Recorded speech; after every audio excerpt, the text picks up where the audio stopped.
also the last day of 30 days of sketches, so I am working with today's sketch too. June 30th sketch was created by Carrie from Miss Carrie's Creations.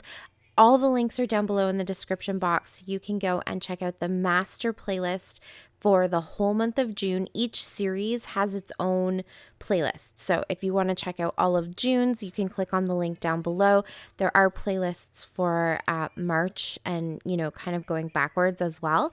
But the master playlist lets you start from the beginning and just literally watch all the way through. You can click shuffle, or you can just click and have it play all and work your way through. It's loaded. There are hundreds of videos. There's so much inspiration. It's definitely a great playlist to kind of save and refer back to whenever you have a few moments. The other nice thing about the playlists, I don't know if I've mentioned this before, but when you're working through the playlists and you're watching video after video, it is really good for our channels. So, it means that you might end up finding some new people that you haven't checked out before, some new accounts and new creators that maybe you haven't heard of. And so if you have a second and you love their work, please go ahead and subscribe to them. It means the world. It means more to us than you probably realize just, clicking that button. So if you haven't already, I would love if you subscribe to my channel, but definitely, subscribe to all of those new accounts that you haven't come across before. That's one thing that I think the playlists are so great for, is that you don't have to kind of get into that cycle of only seeing videos from people you subscribe to. You end up getting new people, new inspiration, new motivation, and I think that's fantastic. So, other links that you'll see down below there too is the Spiegel Mom Scraps store. Please go check it out. There's a whole bunch of new stuff. There's the May sequins mixes and the June sequins mixes. There are mini mixes that are going on right now if you just want to get a few kind of smaller bags of sequins just to have a sampling of what's out there.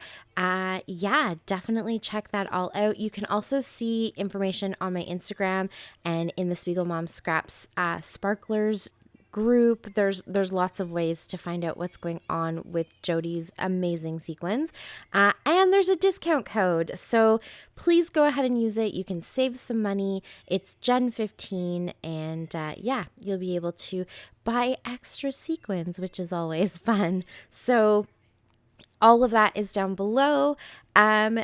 And I'm kind of just filling space right now. I'm rambling a little bit, but it's strategic. It's because this is a long video because I'm making an interactive layout. So these ones are always a little bit longer for me, but they're so much fun. I've been doing these more and more. And the truth of it is that even though I always say that I'm okay with being behind, I don't, tend to refer to being behind or feel like there's any pressure or stress to kind of catch up or anything like that.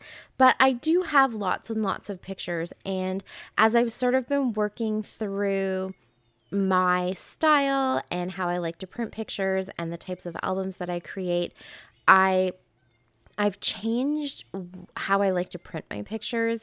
And so I'm going back and finding that there are a lot of events that I printed out, or that I kind of edited the photos where there's just tons and tons of photos. And so I've made them really teeny tiny, and I've tried to get as many onto a 4x6 sheet as possible to be able to print them out.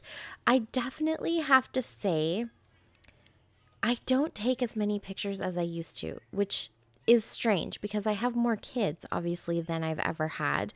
And we are doing tons and tons of stuff. But I have decided that I just kind of really enjoy taking a few really nice photos and then being more present in the moment. It's an evolution that has taken place. I think a lot of people are kind of more on board with this than they used to be. I am definitely still the kind of crazy scrapbooking mom who takes way more pictures than other people, but I am I'm cutting back, or I'm being more intentional about the photos that I'm taking, and I'm trying to really, be more present and not always behind my camera or behind my phone. And so I'm not printing out hundreds and hundreds of photos like I used to. And so going back, I'm finding that I have so many more pictures of a single event than I am taking now, and it's a bit overwhelming. And so my strategy for this is to do some of these interactive layouts where I'm basically making one layout. It takes up the space of one page protector, but hidden inside this layout are actually multiple pictures. And so I kind of like it. I think it's fun. And because these are pictures going back, several years, it won't really be that one particular album is kind of loaded with all of these interactive layouts and another album maybe isn't. They're definitely spread out over the past kind of, oh gosh, almost 20 years. They're all over the place. So I think that that's really fun too. It's kind of a nice surprise here and there. So my entire albums aren't consisting of these types of layouts, but you get the odd fun one. And so really the only thing I have to try to figure out is how I want to indicate on each individual layout that it is interactive, because I'm not sure I'm going to be able to MacGyver page protectors for every single interactive element. Some of them are pretty easy, and I can kind of cut a page protector and slip some of these little, flip outs into different slits in a page protector so that you can tell that it's interactive and it'll work even when the page is tucked into the album.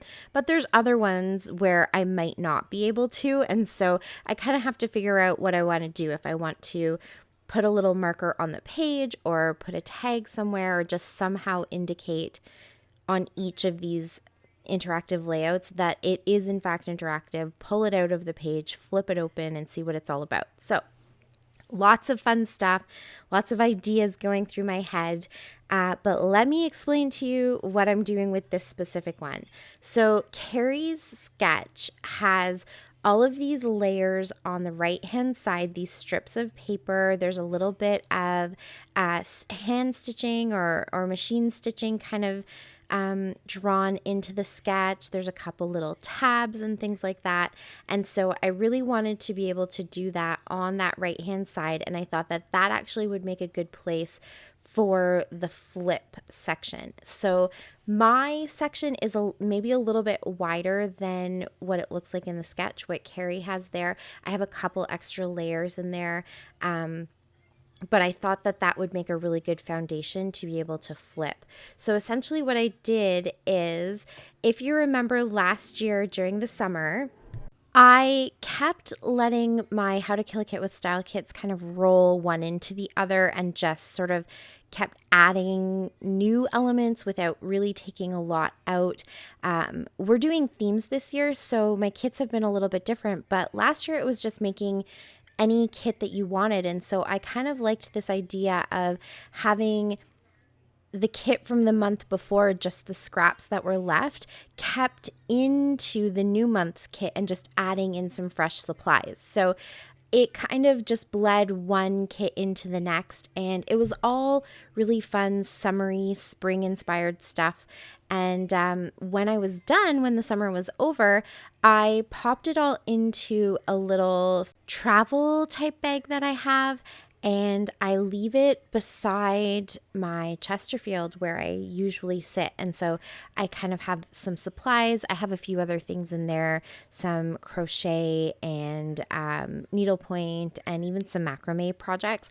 I have it all in this bag, and I can just pull it out. And if I'm kind of sitting and don't really want to be at my desk, but I want to do something crafty, I just have it ready to go.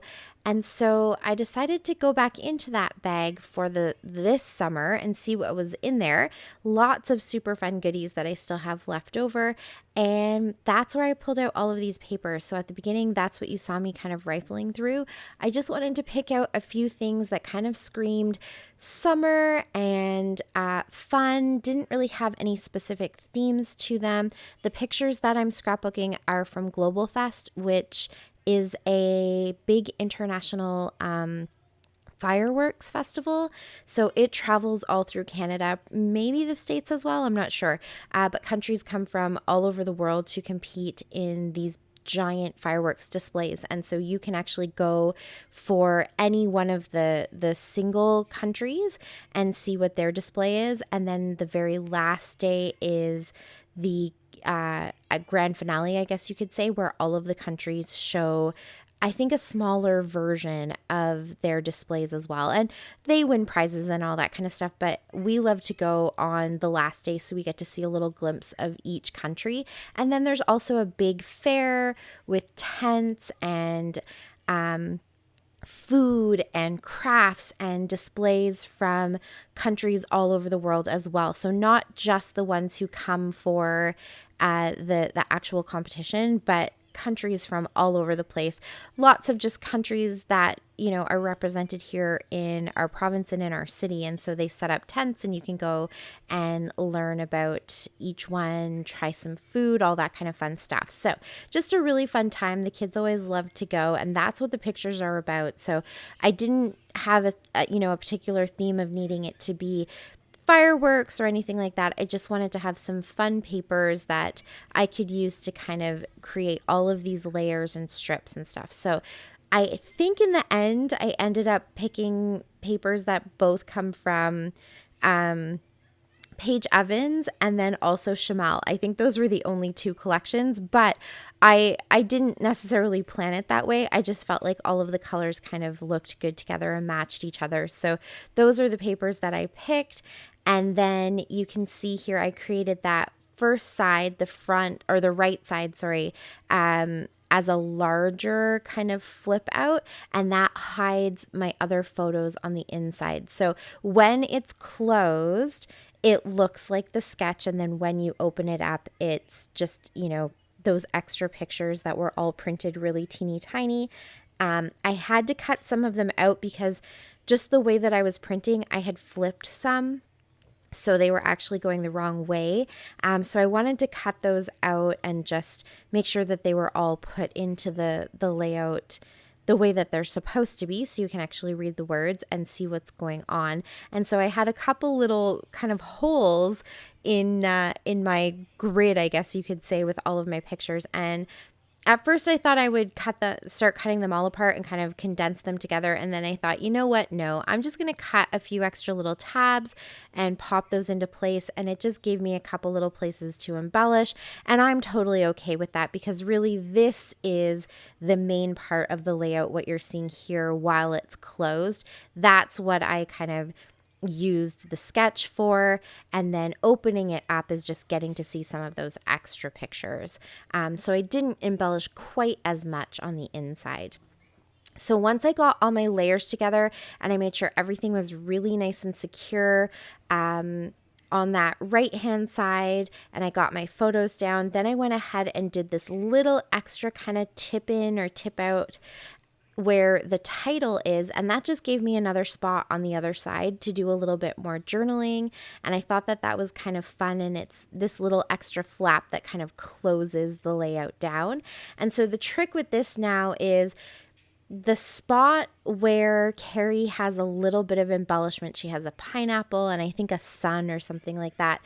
I wanted that to be in this layout, but I needed it to kind of work while the layout is closed, but also make sense when it's open, so that it doesn't just look like this random pop of embellishment. And so I'm just going to go through all of these little bits and pieces. This is all ephemera that I also packed away into that travel bag. I haven't really looked at it. Here and there throughout the winter, I've created some traveler's notebook layouts, just pulling this stuff out. And I also filled in some of my Project Life albums, and, I've worked with it, but I haven't really pulled it all out and taken a good inventory of what was in there. So for this layout, I went ahead and did that. I just pulled absolutely everything out. I had all these little bits of ephemera and stickers and all that kind of stuff. And so again, I just went through all of those, looking for things that matched the colors in the papers that I used, kind of matched the feelings of the layout. So I have that globe, for example, that's from one of Paige Evans' collections. I thought that kind of worked well. The camera obviously works well. I found some chipboard pieces that say cool and fun. Those are also pink paisley, I think, from the Wild Child collection. I have these little word stickers. Some of this stuff came from sampler packs, so I just have like this one sheet of stickers, and I don't really remember who the manufacturer is. And some of it is just, random sticker sheets that were in my How to Kill a Kit with Style kits. So that's how they ended up in this little kind of, I call it a travel kit because that's what I use this 31 bag for, is when I'm traveling. It's not really little, it's actually quite large. I might show it in my How to Kill a Kit with Style kit video for my July kit. So if you're interested, stay tuned. I know you guys always really like to see how I house my supplies, especially the stuff that I kind of take with me and have more portable. So I'll show the bag that I use in that video. That is coming up in the next couple of days, so stay tuned for that. But yes, I just had these all tucked away, and so it's kind of my first time really pulling them out and getting a good look at all of the different details. And so you can see here, I just kind of kept flipping back and forth. So I sort of created the cluster while the layout was open.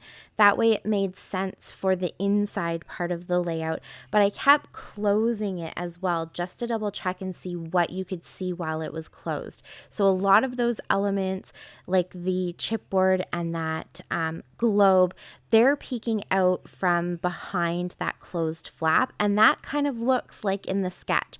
That's the roughly the same area where Carrie has her little ephemera cluster. So that worked out really good. And honestly, you could get kind of as fiddly as you wanted with that, or you don't necessarily have to do that.